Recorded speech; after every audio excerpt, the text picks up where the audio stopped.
ফেব্রুয়ারি মানেই বিয়ের মাস। যখনই সোশ্যাল মিডিয়া খুলি কারো না কারো ঠিক অ্যানিভার্সারি সবসময় দেখাতে থাকে। এক এক দিনে তো 2-3 জনের অ্যানিভার্সারি আমাকে দেখাতে থাকে।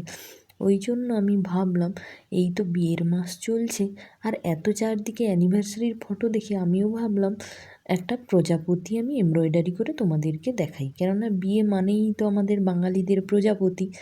তাই আমিও একটা প্রজাপতি এমব্রয়ডারি করে দেখাতে তোমাদের কাছে চলে এলাম। দেখো, আগে কিন্তু আমি ড্রয়িং করে নিয়েছি। এইবারে ড্রয়িংটা কিন্তু আমার বেশ ভালো হয়েছিল। ড্রয়িংটা দেখলেও কি সুন্দর লাগছিল। দেখো, একটা গাছের ডাল আর একটা প্রজাপতি। প্রথমে আমি গাছের ডালটা সেলাই করে নিচ্ছি। গাছের ডালটা একটু মোটা থাকার জন্য আমি গাছের ডালের দুপাশে দেখো স্টিম স্টিচ দিয়ে প্রথমে সেলাই করে নিচ্ছি। আর স্টিম স্টিচটার মাঝখানে যে ফাঁকা অংশটা আছে ওটা আমি লং অ্যান্ড শর্ট স্টিচ দিয়ে ভরাট করে নেব। এর আগে আমি প্রজাপতি সেলাই করলেও এইভাবে 3D প্রজাপতি কিন্তু আমি একবারও এমব্রয়ডার করিনি, এই প্রথম করছি। আর গাছের ডালটাও এইভাবে আমি লং অ্যান্ড শর্ট স্টিচ দিয়ে কখনো করিনি। দেখো, তোমরা দেখলেই বুঝতে পারবে, প্রথমে দুদিকে স্টিম স্টিচ দিয়ে দিয়েছি, তারপরে যে মাঝখানের ফাঁকা অংশটা আছে তাতে আমি ভরাট সেলাই দিয়ে দিচ্ছি লং অ্যান্ড শর্ট স্টিচ দিয়ে। এই সেলাইটা কিন্তু খুবই সহজ, 1-2 বার দেখলেই পারা যাবে। সেলাইটা কিন্তু শাটিন স্টিচের মতোই, তাই যারা তোমরা শাটিন স্টিচটা জানো তারা কিন্তু অনায়াসেই সেলাইটা করতে পারবে। দেখো, আমার গাছের ডালটা সেলাই হয়ে গেল। এছাড়াও আরও 2-3টে গাছের ডাল আছে, আমি সেগুলো পরে করে নেব। প্রথমে তোমাদেরকে আমি পাতা সেলাইটা দেখিয়ে নিচ্ছি। আর পাতাগুলো বেশ ছোট ছোট, তাই জন্য আমি যে ফিশবোন স্টিচ বা খেজুর কাটা সেলাইটা আছে ওটা দিয়েই কিন্তু গাছের পাতাটা আমি সেলাই করে নিচ্ছি। ছোট ছোট পাতাগুলোতে ফিশবোন স্টিচ দিলে বেশ ভালো লাগে। আর যদি পাতা বেশ বড় হয় তাহলে তুমি দুভাগে ভাগ করে পাতাটাকে শাটিন স্টিচ দিতে পারো বা কাশ্মীরি সেলাই দিয়েও ভরাট করতে পারো, তাতে বেশ ভালো লাগবে। কিন্তু পাতা যদি এরকম ছোট্ট ছোট্ট হয় তাহলে এই যে ফিশবোন স্টিচটা এটা খুব হেল্পফুল। এরপরে দেখো, পাতা সেলাই করা হয়ে গেলে আমি যে প্রজাপতির মাঝখানের গুটিটা থাকে সেটা সেলাই করতে চলে এসেছি। প্রথমে মাথার দিকটা সেলাই করে নিচ্ছি।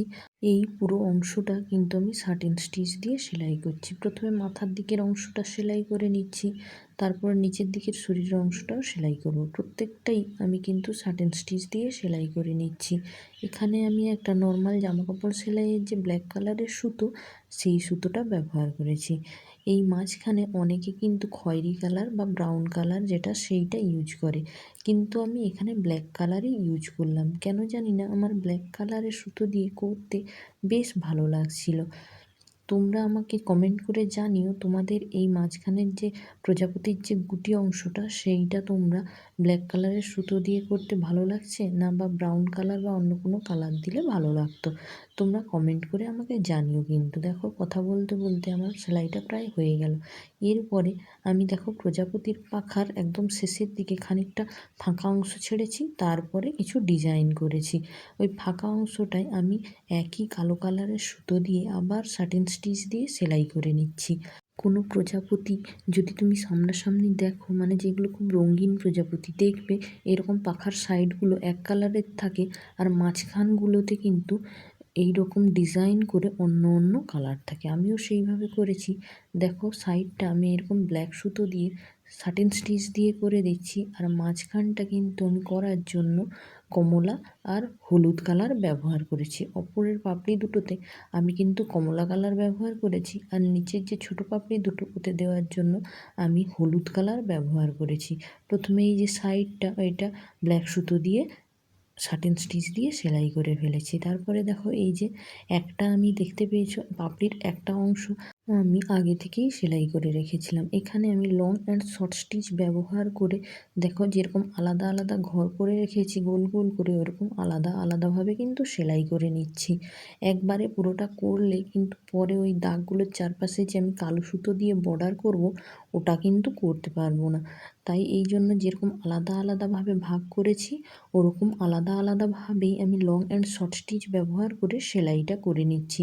ওপরের দিকে আমি কমলা কালারের সুতো ব্যবহার করেছি, আর এই সুতোগুলো হলো আইরো কোম্পানির সুতো। আইরোর সুতোটা কিন্তু খুব ফ্লফি আর দারুণ টেক্সচার। আর এতটাই সফট যে কি বলবো, আইরো কোম্পানির সুতো দিয়ে কাজ করতে মজা এসে যায় পুরো।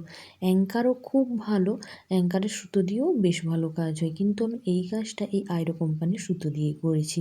এরপর দেখো প্রত্যেকটা যে ডিজাইন আলাদা করে রেখেছিলাম ওইগুলোই দেখো কালো বর্ডার দিয়ে দিচ্ছি, যাতে প্রত্যেকটা ডিজাইন আলাদা আলাদাভাবে হয়। বর্ডার না দিলে দেখো পাখনাটা এত সুন্দর হতো না, বর্ডার দেওয়ার জন্য আলাদা আলাদা যে পাখনার ডিজাইনটা ওটা বোঝা যাচ্ছে। দেখো ওপরের পাখনাটা হয়ে যাওয়ার পর আমি নিচের দিকের যে ছোট্ট পাখনাটা আছে ওটা সেলাই করতে চলে এসেছি। এখানে কিন্তু একটা হলুদ কালারের সুতো ব্যবহার করেছি এবং একই লং অ্যান্ড শর্ট স্টিচ পদ্ধতিতেই আমি কিন্তু সেলাই করে নিচ্ছি। এখানেও যে আলাদা আলাদা ডিজাইন করে রেখেছি ওইরকম আলাদা আলাদাভাবে প্রত্যেকটা পাপড়ির এই যে ছোট ছোট ডিজাইনগুলো সেলাই করে নিচ্ছি। সেলাই করা হয়ে গেলে আমি এখানেও আগের মতো কালো সুতো দিয়ে বর্ডার করে পাপড়ির ডিজাইনগুলোকে পুরো আলাদা আলাদা করে ফেলবো, তাতে দেখতেও বেশ সুন্দর লাগবে। দেখো উপরের দিকে কিন্তু আমি কমলা কালার সুতো দিয়েছি, আর নিচের দিকের পাখনাটায় আমি কিন্তু হলুদ কালারের সুতো দিয়েছি। দুটোর কালার ডিফারেন্স খুব একটা কিন্তু বেশি নয়, তাই যদি ভালো করে না দেখা হয় কিন্তু খুব একটা বোঝা যাচ্ছে না। দেখো একদম কালার ডিফারেন্স হালকা, উপরেরটা কমলা আর তার থেকে একটু লাইট কালারের ইয়েলোটা নিচে দিয়েছি। এরপরে দেখো যে সুঁড় করে নিচ্ছি, আর সুঁড় করার জন্য আমি এখানে উইপড ব্যাক স্টিচটা ব্যবহার করেছি। প্রথমে ব্যাক স্টিচ করে নিয়ে তারপরে এইভাবে এক একটা ব্যাক স্টিচের মধ্যে দিয়ে সুতো এইভাবে পেঁচিয়ে নিচ্ছি। এই সেলাইটাকে বলে উইপড ব্যাক স্টিচ। দেখো এরকম সুঁড় দুটো সেলাই করা হয়ে গেলে সুঁড়ের মাথায় আমি দুটো ছোট্ট কালো পুঁথি বসিয়ে দেবো। অন্য সময় আমি এই সেলাইটা করলে কিন্তু আমি এখানে ফ্রেঞ্চ নট করি, কিন্তু আজকে করিনি। কেমন লাগছে জানিও কিন্তু।